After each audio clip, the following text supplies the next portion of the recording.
Welcome to great home makers. Navaratri day 7 நைவேத்தியமாக carrot payasam தான் பார்க்க போகிறோம். மீடியம் சைஸ் கேரட்டு சின்ன சின்னதாக கட் பண்ணி வச்சுருக்கேன். 10 பாதாம் முந்திரி பருப்பை வந்து 10 நிமிஷம் வெந்நீரில் ஊற வச்சு பாதாமோட ஸ்கின்னை ரிமூவ் பண்ணி இதை கேரட்டோட ஆட் பண்ணிக்கலாம். 1/2 டம்ளர் பால், குங்குமப்பூ கொஞ்சம், குக்கரை மூடி ஒரு 3 சவுண்ட் வர வரைக்கும் இது நம்ம குக் பண்ணிக்கலாம். கேரட்டை நல்லா ஆறினோம்னா மிக்ஸி ஜாரில் போட்டு ஒரு பேஸ்ட்டாக அரைச்சிக்க போகிறோம். 4-5 ஏலக்காயும் சேர்த்து போட்டு அரைச்சிடலாம். அரைச்ச விழுதை ஒரு பவுலில் ட்ரான்ஸ்ஃபர் பண்ணிக்கலாம். 1/2 கப் சுகர் ஆட் பண்ணிக்கிறேன். உங்களுக்கு வேணும்னா நாட்டு சக்கரை கூட ஆட் பண்ணிக்கலாம். சுகர் போட்டு நல்லா கொதிச்சாச்சு. ஆச்சின 1/2 லிட்டர் பாலை வந்து ஆட் பண்ணிக்கலாம்.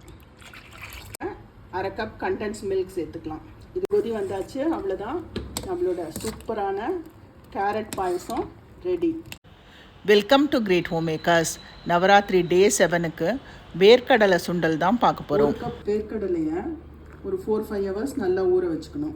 ஊற வச்ச வேர்க்கடலையை குக்கர் பாத்திரத்தில் ஆட் பண்ணிக்கலாம். ஒரு 1/2 டம்ளர் தண்ணி, ஒரு 1/2 டீஸ்பூன் கல் உப்பு போட்டுக்கிறேன். குக்கரை மூடி ஒரு 3 விசில் வரைக்கும் நம்ம இதை வச்சுக்கலாம். வெந்த வேர்க்கடலையை நம்ம வடிகட்டிக்கலாம். 1 டீஸ்பூன் ஆயிலில் கடுகு ஒரு 1/2 டீஸ்பூன், உளுத்தம்பருப்பு ஒரு 1/2 டீஸ்பூன், காரத்துக்கு ரெட் சில்லி கிள்ளி போட்டுக்கலாம். வெங்காயத்தூள் ஒரு 1/2 டீஸ்பூன் வைக்கலாம். வேக வச்ச வேர்க்கடலையை ஆட் பண்ணிடலாம். கடைசியாக ஃப்ரெஷ் தேங்காய், ஒரே 1 டீஸ்பூன் நெய். சூப்பரான வேர்க்கடலை சுண்டல் ரெடி.